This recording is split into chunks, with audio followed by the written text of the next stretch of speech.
What up, guys? Welcome back to another episode of the 5 O'Clock Hustle podcast. This is episode 14. Now, before I get to today's guest, I have a quick little announcement to make. If you've heard any of our episodes, you might know that I'm somewhat of a biohacker. I like to try out different products and activities to help optimize my mind and body for all the hustling that I do every day. You may also have heard me talk about this little beverage I have called mushroom coffee. It's made by this company called Four Sigmatic, and not only does each little easy-to-carry packet of instant coffee give me the boost I need every morning, it's packed with medicinal mushrooms that research has shown have tons of amazing health benefits. The one that I'm drinking at this very moment has cordyceps, which is a mushroom that has tons of healthy antioxidants, and it also has chaga, which actually helps support your immune system. When was the last time you considered drinking coffee a healthy habit? Never? That's what I thought. Now, despite the name and ingredients, it doesn't actually taste like mushrooms. It actually is really delicious, and that's coming from a longtime coffee junkie. If coffee isn't your thing, they have hot chocolates, elixirs, and mushroom blends that you can add to things like smoothies. Now, I'm not telling you this because I'm a huge fan of the products, and I am. Today, I'm excited to announce our affiliate partnership with Four Sigmatic, where I've negotiated a discount for your first purchase at foursigmatic.com using code 5o'clockhustle. So using 5 O'Clock Hustle at checkout, you'll get 10% off your first order. One last thing, to celebrate this new partnership, we're going to give away 100 samples of this stuff. So if you're not already subscribed to our newsletter, go ahead and subscribe, and the next 100 people are going to receive a sample of the mushroom coffee. On top of that, one of you lucky subscribers is going to get a mega gift pack we put together with Four Sigmatic that has a $240 value. Whoa. That's a lot of mushrooms. So to win that gift bag, make sure you subscribe, but you also need to leave a positive review on Apple Podcasts and share a screenshot of that review on Instagram with hashtag 5o'clockhustle. For more information and rules on the giveaway, go to 5o'clockhustle.com/mushroomcoffee. All right, that was a lot of fun. Let's get to the guest. We had Jared Smith, the Director of Marketing and Growth for the booming media company Impact Theory. If you haven't heard of Impact Theory yet, you will soon because this company has gone viral, and today we have the man who's responsible for a lot of that growth. Jared is kind of the right-hand man to super entrepreneur Tom Bilyeu, the founder of Quest Nutrition.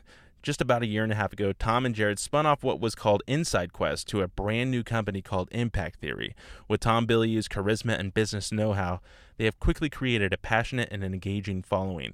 And Jared, who they endearingly referred to as Agent Smith, gave us some of his time to break down the process of building their explosive brand and educates us about the Impact Theory way. When you're done listening to the episode, go and check out some of the content. I guarantee you won't regret it. You can go and find all the info at 5o'clockhustle.com/impact theory.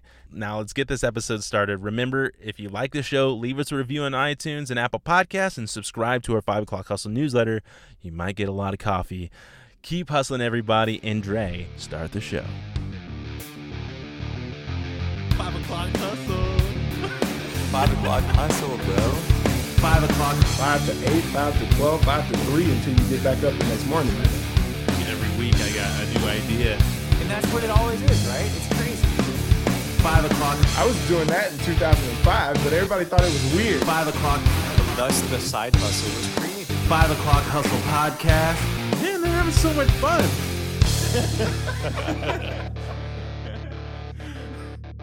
Can you tell us a little bit about Impact Theory and just what you guys cover and what you do?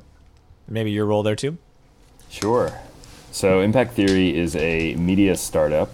We create all digital content, a web series on YouTube, as well as a podcast in the form of, we have a lot of different content streams, but our main show is a long-form interview talk show that is about unlocking your potential, personal development, and entrepreneurship.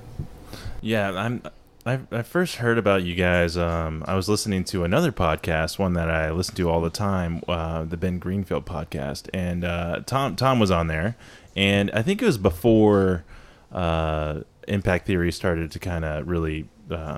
I think it was the transitional period between the Quest stuff and the Impact Theory stuff. So that you've been on my radar for a long time, and I'm really excited to kind of get into a lot of this stuff. But how did you start with the company? What was your beginning there? So I actually started when we were back at Quest Nutrition. I came on board in July of 2016, I believe, and that was before we had a show called Inside Quest, which was essentially a branded content program that Quest was doing as a way to forward their really company ethos around not just body wellness, but also the mind. Nice. And it was headed up by Tom Bilyeu, who is the co-founder of Quest Nutrition and the president at the time of Quest Nutrition and the host of Inside Quest. And it was essentially very similar to what we're doing now. But I came on board they were about a year into building the show, and it had kind of struggled to take off in the beginning. It was starting to get some traction, and then I came on board to really be the strategic marketing lead and grow the audience and build the brand. And was doing that, and we were having a lot of success. And about 5 or 6 months into that, Tom came to me and a number of other people who were on this project and said, let's spin this off into its own studio, and it's a separate entity. And so that's when we started formulating the idea around impact theory. That was October of 2016, and then we launched in January of 2017. Well, it's had some really exponential growth for such a short period of time. What has been the, I guess driver? Yeah, the driver, because I know like it doesn't hurt to have such a big voice like Tom's kind of leading the charge, but I'm sure that it's not necessarily like a one answer kind of thing, but what is there a secret sauce to what's going on over there? I don't know if there's a single silver bullet with what we're doing. I think it's been a lot of things. I think it's been a bit of luck as well, and just, a team effort with everything from the production of the show to the booking of the guests to the distribution of the content. I mean, our goal at Impact Theory, if you've seen any of the content, is to pull people out of the matrix, which essentially means to help people realize that they have a limiting mindset and help them transition into a growth mindset so that they can really achieve the vision of success that they have in their lives. So we're trying to do that at scale and reach as many people as possible, which is why we're trying to grow so aggressively and build such a vast audience.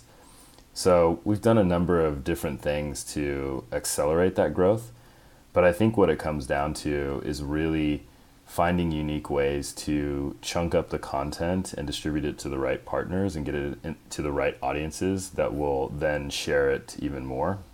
Because when we started, we had nothing. We had Right. 0 followers. So it was a matter of kind of getting on other people's radars who had a similar audience to ours, doing a lot of podcasts. Tom was doing a lot of guest appearances on podcasts at the time. And then we were starting to work with partners on Facebook and YouTube to really share our content.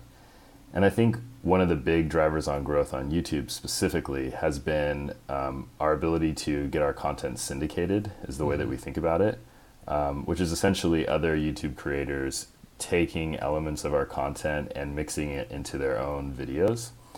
A lot of people would say they wouldn't want this to happen because they would say, this is my copyright, this is my original content, I don't want other people putting it on their channels, and then they're just growing their channels using our content. Well, we've taken really the opposite approach and said we want as many people to use this content as possible. So we've worked with a lot of different YouTube creators, specifically in the motivational space, but in other spaces as well, and really worked with them to figure out what types of content from our backlog will resonate with their audience, whether it be, pieces that Tom is doing or it's certain elements of what a guest is saying in an interview. And then they kind of mix them up and create these mixtapes. And some of these have gone, viral, millions of views, tens of millions of views across YouTube, which ends up generating a lot of traffic back to us. So that's been a real win for us over the last year. Excuse me. It's really cool that you using that as a strategy. I mean, there's a lot of times when, so I have a heavy sales and biz dev background, and it's so hard to convince leadership that collaboration, and even some people call it collaboration, kind of like competing with yourself knowingly, investing in your competitors and letting them invest in you. It's such a strong strategy. It's such a good way to collaborate in a marketplace where there are a lot of barriers to entry, and there is really a lot of challenge in gaining a huge audience. And you guys have found a way to overcome that. And that's really neat. And you're open to it, and that's cool. It's a cutting edge and really huge approach into, building out an audience and a huge market. Yeah, and particularly in our space of personal development, it's not a zero-sum game. It doesn't mean that just because you follow a Jim Quick or a Gary Vaynerchuk or a Lewis Howes that you're not going to follow a Tom Bilyeu. And we talk about this with other creators and other people in our space, that we're all trying to do the same thing. We're all trying to put out really positive content that helps people in their lives. And so the more the merrier, and how can we work together to reach as many people as possible? So I think everyone in our space is kind of that same mentality. Yeah, I think that's great. I think that's fair. Awesome, man. Over there at Impact Theory, it seems like you guys have a very, strong team, and, your guys' mission and everything you're doing is really, really great. But I kind of want to give our listeners some of your origin story. I mean, you're in the, like marketing and the branding and everything. Kind of just give us a little bit of how you got into that, what led you down that path. So if we're going to do that, let's dig a little deeper and tell us about your schooling experience, because I saw that you have some really cool background. We did a little bit of stalking, as we always do, and you have a heavy background in English, and like my background's in writing. Your background's in English. I know that you traveled to Asia, and you got a chance to teach some kids English. That's really powerful stuff. Like, how did you transition from doing that to doing what you are right now? Yeah, that's a great question, and it's a bit of a long story. I took a very circuitous route to marketing, and funny thing is, I studied English in undergrad, but I originally started as a business major, and I was an English minor, and I found myself kind of midway through my third year thinking, I'm having way more fun in my English classes. I'm spending way more time on my English homework and assignments and papers than I am in my econ classes. Yep, feel that. And yeah, and I liked econ, specifically macroeconomics. I liked the theory of it all, but it was I was doing it a little bit because I think my parents were pushing me in that direction. And at some point I just said, this isn't right, and I need to do what makes me happy. And I was just in love with studying literature. So I dropped out of the econ major and went full into English as my major, and then I picked up a writing minor in professional writing and editing. Awesome. Yeah, so that's kind of what I did, which after college I didn't know what I was going to do with that degree. And I first started in corporate communications. I worked for the Wonderful Company, which is the maker of Palm Juice, Fiji Water, and Wonderful Pistachios, and a number of other companies. Worked in corporate communications, really great experience. Cool to see how such a strong brand puts together their marketing and PR strategies, but I just corporate communications didn't resonate with me at all. So I left that and, thought, how can I really leverage my minor in writing and editing? And so I was able to get a job as an editorial assistant at a photography magazine called Rangefinder here in LA. And it was awesome. It was like the dream job, working in a magazine. This is what I had always wanted to do, something like this. And kind of worked my way up the masthead from editorial assistant to associate editor to features editor, and was really liking it. But this was about 2008. So this is right when magazines are starting to fold, if you recall. Sure. Print was dying. Everything was going digital. There were no more ad dollars to go into print, and a lot of magazines were closing. And I could kind of see the writing on the wall for a long-term career in magazines, and just thought this probably isn't a viable path for me. So instead of figuring out what was the viable path, I decided, why don't I just go to Korea? Nice. So South Korea. And that was South Korea. South Korea. Important differentiator. Yeah, that's good. Yeah, and one of the goals I had leaving college was I wanted to live abroad for a while. So this was an opportunity for me to do that. And there's just, for any young person who wants to travel, I think it's a great way to do it is to go teach somewhere. And specifically in Northeast Asia, there's just a lot of opportunity and really good jobs because the Korean government, as well as the Japanese government, invest a lot of dollars into having native English speakers in their schools. So I went and did that, and my girlfriend and I, who's now my wife, but my girlfriend at the time, we both went out there. And yeah, we taught for a year, and we traveled all through Asia, and it was just an incredible experience. It was life-changing.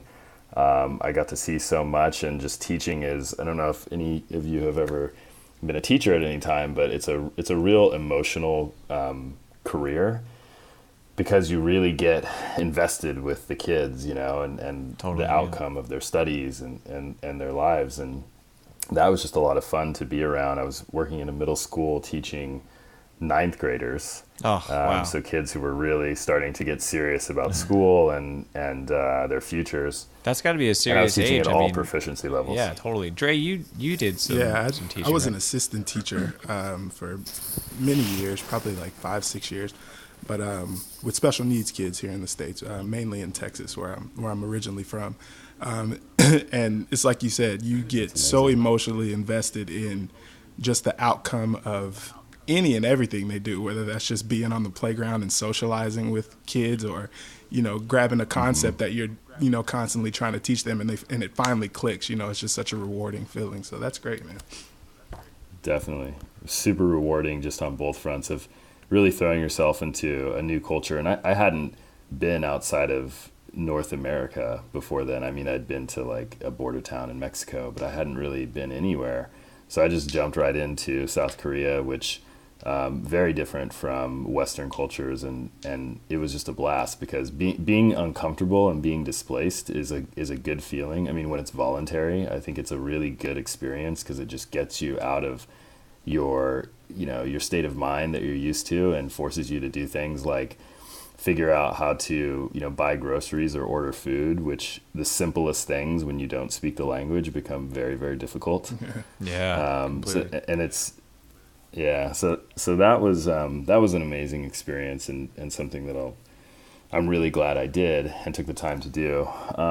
Cool. And when I did came back, there you go. Where did it take me? No, where did when do you cut into your new career, your new path? Yeah, so not right away. I came back and I decided to go to grad school to get a master's in English and make myself thoroughly unemployable in the private sector. Sure. I actually had always So I'd actually kind of always flirted with the idea of academia and becoming a professor. Mm-hmm. And I knew I wanted to study literature more, but I didn't really know what that looked like. So I said, well, let's go get the master's and see where that takes me. But I didn't want to have to pay for my master's. I wanted to see if I can get it paid for. So I ended up applying to PhD programs. So I go into a PhD program at UC Riverside, studying English. And I did that for 2 years, decided that academia wasn't for me, although also got a lot out of that, really enjoyed it. I think it really sharpened my critical thinking skills, my research, and my writing. Mm-hmm. So that was just an awesome experience. But when I come back from graduate school is actually when I start to get into marketing. And it was really, to be honest, a struggle to figure out how to transition my experience into a new career. And this was right as the economy was starting to pick back up. This is 2012, mm-hmm. From the recession. And it took me a long time to find a job. I think it took me 5 or 6 months after I graduated from my master's program. And the thing that I struggled with the most was a lot of employers, when I would go into interviews, treated my time in graduate school as time off. And that was like emotionally and mentally very frustrating, because it was the hardest 2 years of my life being in a PhD program. And they would say that? They would literally tell you that? Or, I mean... They wouldn't say that, but that was just always kind of the feel. It was like, so you've just been in school for the last 2 years, like, but what have you done, right? Like, what have you really done? And I'm thinking back to all the research and the work and all the papers, but it doesn't translate. The academic environment doesn't translate in a lot of corporate settings, specifically when you're going into marketing, I think. So that was a struggle that I had to overcome, but eventually got hired on as a content editor at an agency. And this was just as content marketing is starting to become a real sort of hot new form of marketing, right? That everyone's talking about. And this agency was a performance marketing agency. So it was all lead generation. Like, how can we get prospects into our clients' funnels?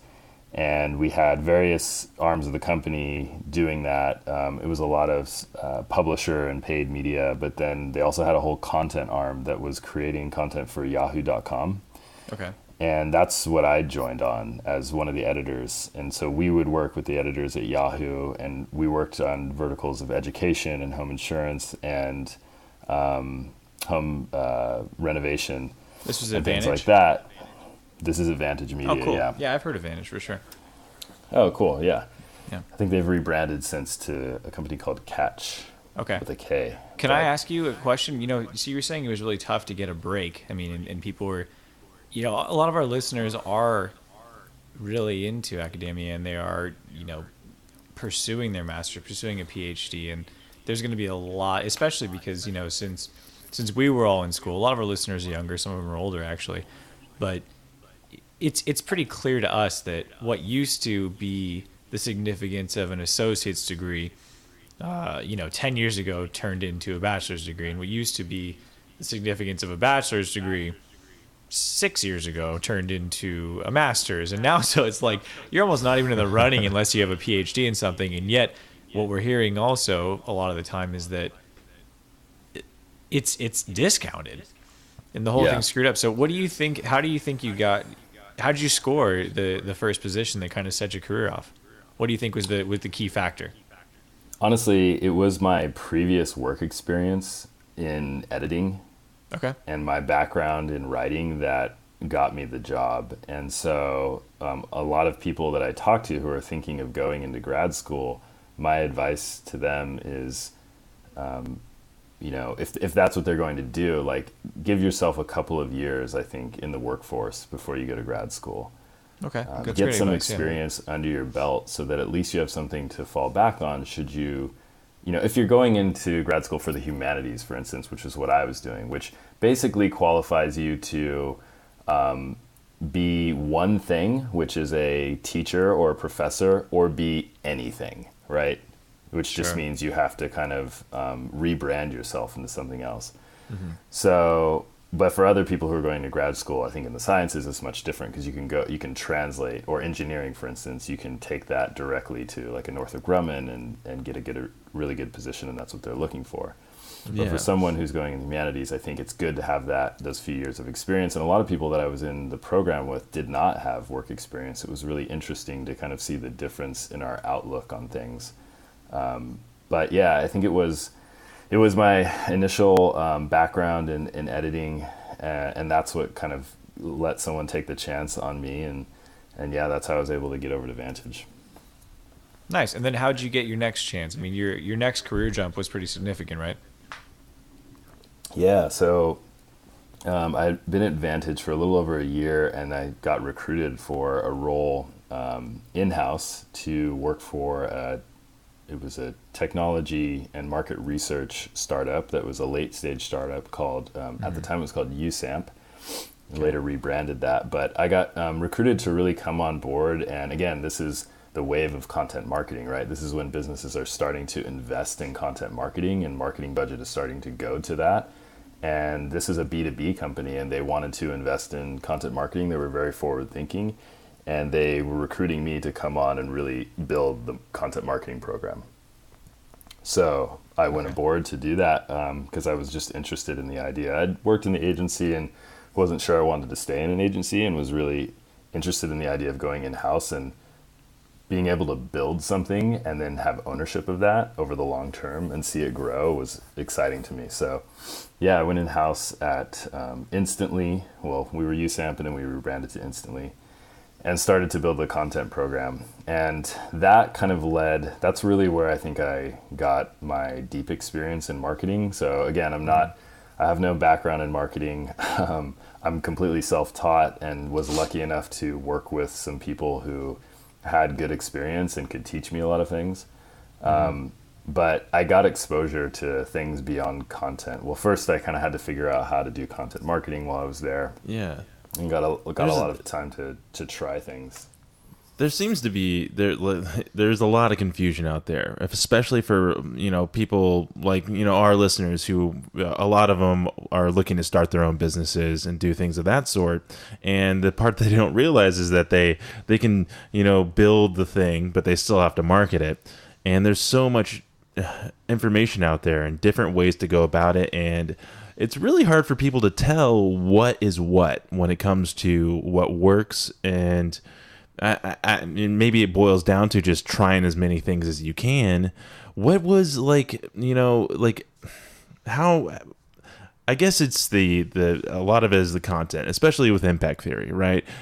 Because there's some very strong there's a very strong mission statement over there that kind of seems like it's guiding the entire thing.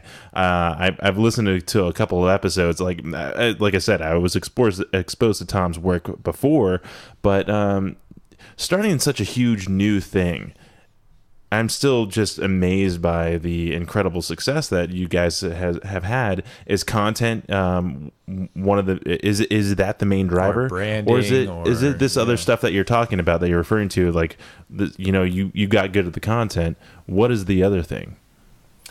Yeah, so with impact theory, it's interesting because we are a media company. We are a content company in a sense, and Right. We're not traditional. We don't have a product that we're trying to sell. We're not leveraging our content to drive people to buy a product, which is what most people do with content marketing. Sure. We're actually, the content in and of itself is the product. It's all free, but we are doing things to monetize that in small ways. So I think the value or the benefit of that is, our content is a marketing vehicle in and of itself, right? So we're able to reach so many people because we're constantly putting out new content that people can consume. And I think Sure. that the thing about content marketing is, you could say that for someone who's doing demand generation at a company, which is, trying to acquire new customers, you would say, well, your demand generation is only as good as your content, because your content is what's going to get the attention of your customers. But then I would also say that, in addition to your content being good, your content is really only as good as your distribution. So while you may spend a lot of time creating a high quality piece of content, you need to make sure that you have a really smart and strategic distribution plan in place in order to get it to the right people. And that just boils down to... So you kind of need that just boils down to really understanding your audience, right? Who you're trying to reach and who's your target persona, and then going to the places where that persona lives, whether it be on another blog or website, or whether it's another influencer who has the same audience, and working out interesting ways and partnerships to get that content distributed to the place where those people are. Now that's an interesting point. That's something that's a challenge for a lot of companies, or for all companies, understanding your audience. How, when you joined the company, how did you identify? I mean, did you just kind of take the word of someone that was pitching it, or did you run your own analytics? And what do you think were some of the tools that you used to identify your audience and to make sure that you could reach the right people? Yeah, I mean, audience is interesting, especially when you're at a content company like Impact Theory, because in some ways you attract the audience that you're going to attract, right? You don't, and then your audience also over time shapes your content a little bit based on the feedback you're getting and how they respond to it. But I already knew from Inside Quest the type of people who are consuming our content, and really our target demographic is 25 to 34-year-old males. It doesn't mean that's the only people who listen to our content, but the majority of them are 25 to 34 and 35 to 44. So, you can do that with different analytics tools. We're looking at our Google Analytics. We're looking at our analytics across all of the places where we distribute content and do social media. All the social platforms will give you that basic demographic data as well. But we're also going a little bit deeper and doing, we do audience surveys from time to time where we're reaching out to people. We're getting 500 responses on different surveys about who they are, what they do for a living, the kinds of content that they consume, where they spend their time. And we're kind of collecting this behavioral data to really better understand how we can distribute content to them in the right places. What tools do you use for those surveys? Do you use like a SurveyMonkey approach? Or, I mean, I think it's interesting for some of our listeners. Yeah, that's funny. So the company I was mentioning earlier, Instantly, we were a market research company. So we had a survey authoring tool, right? Survey Builder. So I'm Cool. very partial to that. I haven't checked on it in a couple of months. I'm not sure if it's still live because the company has been acquired a couple of times now, and I don't know if they're continuing that product line. But yeah, SurveyMonkey works great. I tend to think that the Instantly survey tool is a lot better. It's very easy to use, but that's something you can just create. You can create the survey and then you can deliver it, through your email newsletter or through your Facebook group or wherever your audience lives. Totally. How big is the team over there, like handling the marketing stuff? Is it, I mean, it just sounds like you guys have a lot of things that you do. How is that being managed on the day-to-day? Yeah, well, we started as 2 on the marketing side. Now we're up to 5 people. Nice. Yeah, so we have people working on social media, community management. We have people on the data side. I also oversee our revenue programs. So we have someone on the biz dev side who's doing things like sponsorships and making sure Tom gets booked to go speak at conferences and things like that. So yeah, Sure. we're the biggest team on the in the Impact Theory company, the marketing team, and it makes sense because we're we're primarily a content and marketing company. So, tell us more about what your day-to-day is like over there. The day-to-day is a lot to content, as you could probably imagine. Agent Smith. We have I had to cut you off because I was watching some things and you were being referred to as Agent Smith a lot, and I thought that was pretty funny, especially because you were referring back to the Matrix stuff before. Is that where that came from? Exactly. Yeah. So the Matrix is Tom's favorite metaphor for mindset, right? And that you can be trapped in sort of your own brain and not realizing the limitations you're putting on yourself. So that's his favorite metaphor. So a lot of references come out of that, and that's why I ended up with the nickname Agent Smith. So it's, Nice.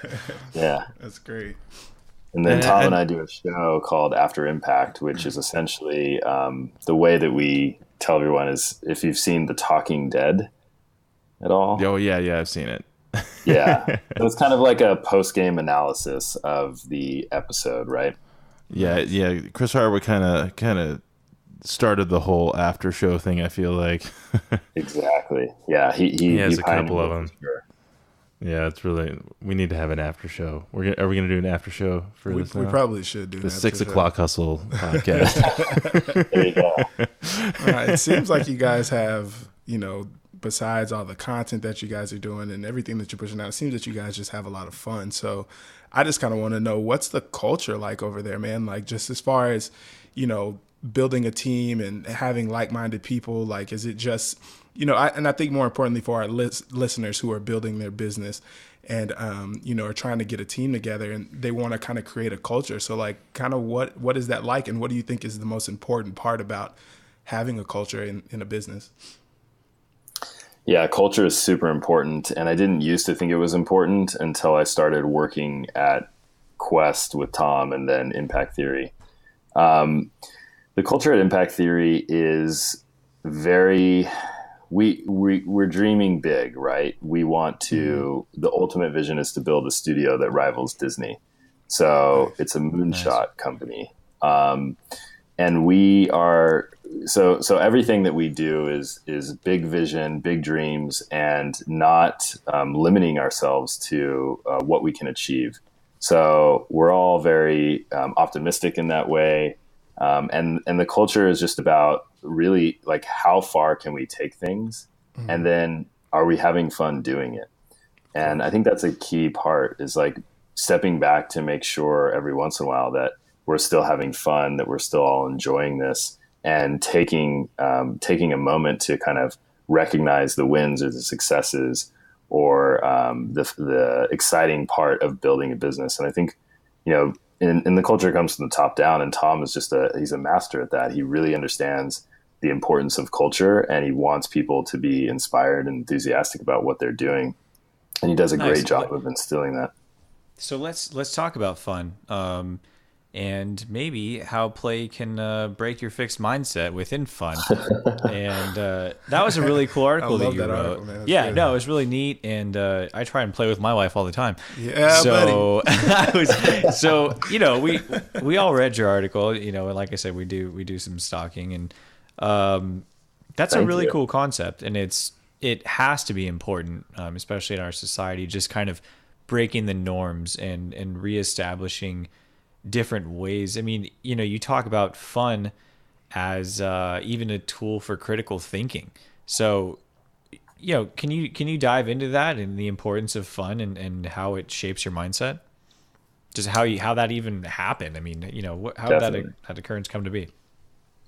Yeah, I think for me, the reason it became important in my life, that play became important, is, I've always been a pretty driven and ambitious person, and I've had early successes early on in school, but if you've read Carol Dweck's book Mindset, that can often lead people into a fixed mindset, because then you're no longer in a place of challenging yourself. You're in a place of defending your success, right? Defending your status as someone who intelligent, or someone who has achieved things. And so I think for me, I definitely started to go down that path of no longer wanting to challenge myself, no longer wanting to put myself out there and try new things, or put myself in a position where I might fail, because I was kind of worried about, and all subconsciously, like worried about protecting that history of success. And so I think that play gives you an opportunity to really experiment with failure in a very safe way. And what's your favorite play? I really like doing origami, which is one version of play that we do. Yeah. What are you best at? What's your favorite origami shape, or what do you even say? I don't know. Your origami? Yeah. I wouldn't call myself an expert enough to really be to know, like, paper airplane, all the different ones. But yeah, like, so what we'll do is we'll dedicate a night, my wife and I, and we'll say, all right, this Wednesday we're not doing any cooking, any cleaning, we're not doing any TV, any talk about work, we're not doing anything productive, no side hustle, nothing, and we're just going to come home and set things out and then just mess around with them. So it might be like, my wife is a designer, so she really loves to sketch, she really loves to paint, so she'll be doing something like that. I might be doing origami. I might grab my guitar and start playing that. Nice. Yeah, and then just like little games and things that we can find, or I might try and go draw, which I'm a horrendous artist. I can't draw at all, but it's fun to go and try those things. Because again, like, you're facing failure, you're facing your limitations, and you're realizing that, like, okay, well, that's okay. That's fine. It's fine to not be good at things. It's fine to struggle to do things. And I think that really opens you up to just allowing yourself to take bigger risks in other areas, particularly in business, and not be so worried that it's not going to go well, because spoiler alert, it's not going to always go well. Do you do that with your team? Is that a team building thing that you do as well? I wish we did. To be honest, we don't.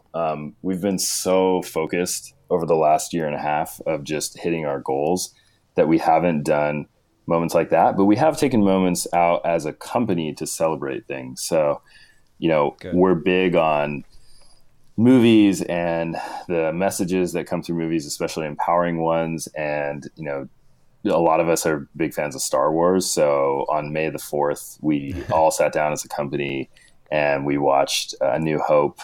And that was just a lot of fun, and ate pizza and did all of that. So those are the kinds of things that we do. May the 4th be with you. Yeah, exactly. Exactly. Yeah.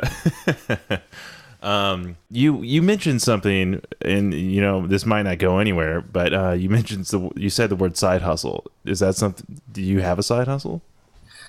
I don't have a side hustle currently because I'm pretty much all of my time in impact theory, right? Sure. And I have a lot of things I'm trying to juggle and help with the company, so all of my focus goes there. But there's been times in my life where I've had a lot of side hustles. Mm-hmm. So I can go into those if you're curious.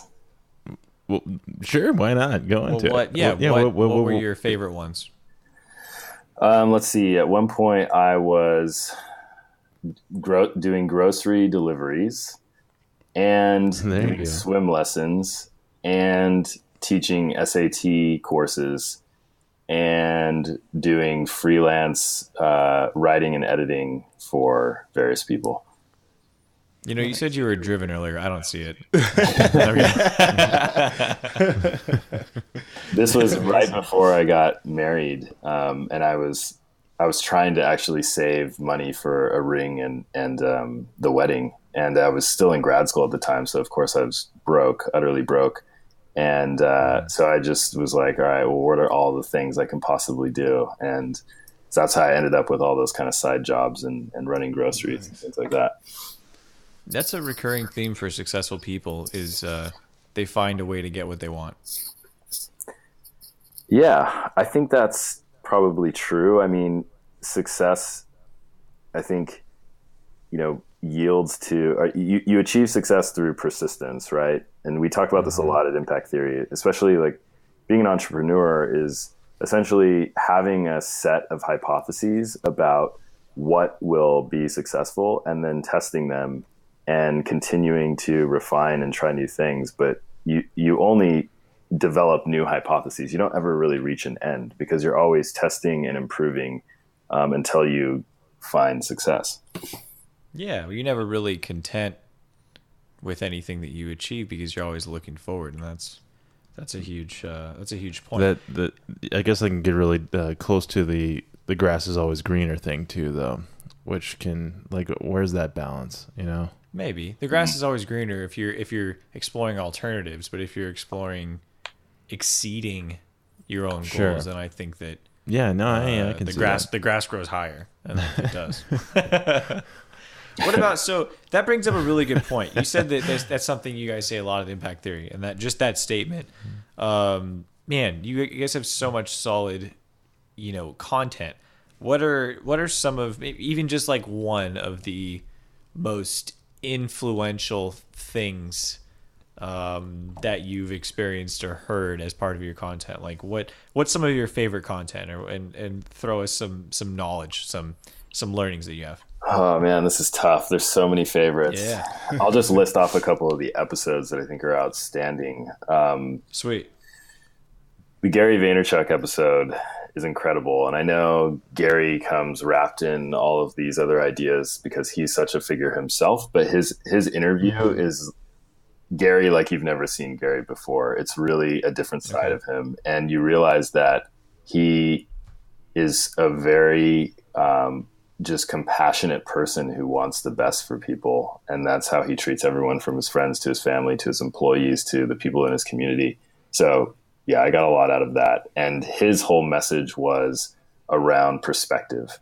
And he cited that he had several friends who are, multimillionaires who are miserable in life. And he has other friends who he grew up with who don't really make any money. They're sort of, they might teach PE at the high school, and they're kids' little league coaches, and they're the happiest people in the world, and that's what they need. So I think that, and this is something that we talk about a lot in our content too. It's your vision of success. We don't define success for people at Impact Theory. it's whatever that looks like. If you want to be the best parent in the world, if you want to be an amazing entrepreneur, if you want to be the best sort of, gardener or whatever it might be, it's like, how do you define success, and then how do you go after it? And there's no, there's no moral judgment over doing one career path or one lifestyle over another. It's really about what is sort of your vision, what makes you happy and what makes you fulfilled, and then go and be the best at it. Yeah, you guys have so many. I gotta check out that episode. I'm a pretty big Gary Vee fan myself. Yeah, Gary Vee's a character. I like him. But you guys have so much stuff like that, and I was checking out that the bullet points today. You guys have this. Yeah, the 25 bullet points. Is that like how is that something that is kind of just on a giant sign? I just feel like if I was gonna walk into your guys' space, I would just see these things plastered all over the place. Oh, sorry. Is one of the simplest and most, I think, often overlooked kind of thing. And how do you plan to, is that one of the things you think people just are either born with the fortitude to do that, or is that something No, that's the one that I think, there's a lot of research, and again, being an F student in science, I really don't, it's not that I don't trust anything, it's that I know that I haven't put in the work to really know if I should quote things. So that was cool. He was talking, so I brought up that episode because it's about fortitude, it's about putting in the work. Yeah. And there's us stealing your content and shoving it into ours, like we were talking about earlier. There it is. That's communication. Beautiful. Yeah, but what I was talking about before was the 25 bullet points. How much is that driven into you guys, into that whole like Dre was mentioning before, the culture? Is that something that you guys are kind of really dialed in on and focused on and trying to be that as much as you can to kind of, I don't know, kind of lead by example, I guess is what I'm trying to go at. Yeah, I would say that it's a little bit easier for us right now because we're a small company, but when you mention having a poster size 25 bullet points up at the company, that's what it was at Quest when we were there. And there was a giant wall with all the 25 bullet points. And that was a way to really, again, instill these ideas into and really bake them into the company. And I think it was helpful there because it was a much larger company. Quest was 1,400 people. Wow. So I think for us, it's a little bit different. We sort of knew what we were coming on board to do when we spun off and rebranded as Impact Theory. And really the 25 bullet points is kind of breaking down. It's the tenets of a growth mindset. It's not giving up and pushing through failure and learning from your mistakes and doing that in sort of a company context. So I think it's pretty well baked into us at this point. I don't know that we need too much reiteration on the 25 bullet points because it's really just and it's how Tom lives his life. And since we're working side by side with Tom, all of that rubs off on you. He's an amazing leader, and he's a leader that shows you what he's doing. He doesn't necessarily tell you or mandate that you do things a certain way. But when he's modeling this behavior of excellence and this growth mindset and this not being deterred by failures or mistakes, it makes you want to do the same thing. Sure. Is there any particular bullet point that most resonates with you? Is it the failure stuff? Yeah. Or is it you're gonna make me pull them up? I don't have. We're grilling. I don't have them memorized. I feel like it should be called the 25 Commandments. Number 8. Yeah, well, it's really important for, I guess, any really new company, whether it doesn't really matter what it is, to kind of I think it'd be a really good practice for other people to say what are our 25 bullet points? What is driving our success, what is going to be it is a mission statement. It really is. I think it's important in your personal life too to know what you're going after. That's why companies and just people alike should have drive, should have path, should have something they're going after. Because this, but when companies set a strong mission and vision statement, you can very easily tailor all of their activities and practices to that statement and tie it back to it and make sure that whatever they're doing is meaningful and significant. And having 25 of them, sure, it's pretty damn cool. That's like I said. I feel like they should call them the 25 commandments. That's right. Like, Yeah, and I think that, the idea, Tom always told us the idea is not to memorize these. The idea is to really understand them. And, his whole thing is he doesn't want to force anyone into anything. He wants people to live the life that they want. So, yeah, I mean, the 25 bullet points, I just pulled them up real quick because it's been a while since I've taken a look at them. But I really like number 13. Everyone has something to teach you. Learn from whomever you can, which I just think is a good life principle in general to that's what we're listen all about. to anyone, right? Doesn't matter their status in life at all. And then the other one that I really like and think has helped me, or these two kind of go together, but it's do that which moves you toward your goals. And then building your self-esteem around being right all the time will lead to poor decision making. So that really shows that it's important to, Tom talked about this a lot, but being right is not important. The only thing that's important is getting to the truth, and whatever that looks like. You may not have the right answer. Someone else may not have the right answer, but all that matters is the overarching mission and the overarching goal and getting to that truth. So yeah, that's something we discuss a lot. And, it's another book that we've really taken into our culture is Ray Dalio's Principles. If you guys have heard of that one. No, I haven't heard of that one. It doesn't ring something any to bells check for me. out. It's a great business book just about how to run a company, how to have a strong culture of transparency and putting the mission first and not necessarily sort of your own needs and ego. So that's kind of ties into this one around not building your self-esteem around being right. Sure. Nice. No, We'll that have to sounds check really that out. Yeah, and we'll link that. We'll link that book in the show notes so people can also check it out too, because it sounds really interesting. Yeah. Dean, you want to say something? No, I don't want to say anything, but no. I was just gonna say. So, I mean, what's the goal? What's the company goal, and how can we and how can our listeners help support that? Yeah, I think right now we're still in heavy community building phase. So if people want to go check out the content, place to do that would be impacttheory.com, or you can go to YouTube and check it out on youtube.com/Tom Bilyeu. That's Bilyeu. And that's the best place is check out the content and see if it's something that you're interested in. We also have a podcast, which is under the same name. It's essentially the same content as our YouTube channel. And that's where we need support is just people checking out the content. And if they like it, if they're interested in it, then sharing it with other people who they think might also get something out of it. Yeah.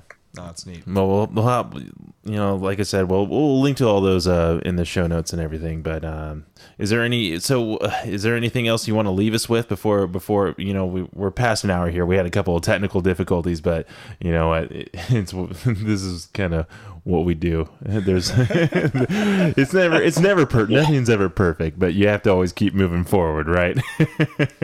That's right. That's good. And it shouldn't be perfect because, striving for perfection, I think is a wasted effort. I think you just want to strive for a solution, right? Mm. And sometimes it's an 80% solution. You have to be okay with that and move on.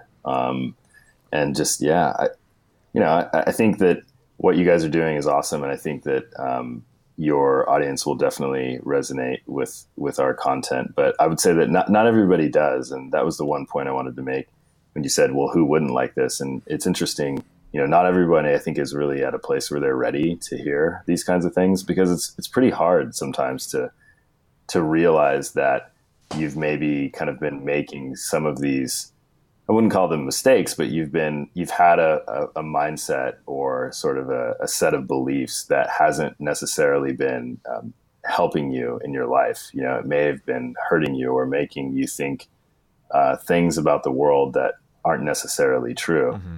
And one of my favorite quotes of all time is Henry Ford, and that's, whether you think you can or you think you can't, you're right. Yep. I love that quote. That's a good one. Well, thanks, Jared, so much for coming on the podcast. It was a lot of fun having you on, and I'm really excited to check out more and more of you guys' content. Where can people find you and follow your stuff? Oh, cool. Yeah. I mean, it's been a pleasure being on. So thank you. People can find me on Twitter at Jareditor. That's JAREDITOR. Clever. That's where kind of my, I guess, a little bit personal, a little bit professional content, and then my strictly professional content around marketing and where I promote a lot of our Impact Theory content is on LinkedIn. Cool. Okay. And that's Jared Smith at Impact Theory. Yeah, and you can find all that in the show notes. Jared, thanks again so much for coming on. Great, Jared. Thank you so much. Everybody go check out Impact Theory and follow Jared. Follow all his stuff. He's a really cool guy. And thanks for listening, everybody. Follow all our stuff at 5 o'clock. Thank you, guys. That's it. Thanks a lot.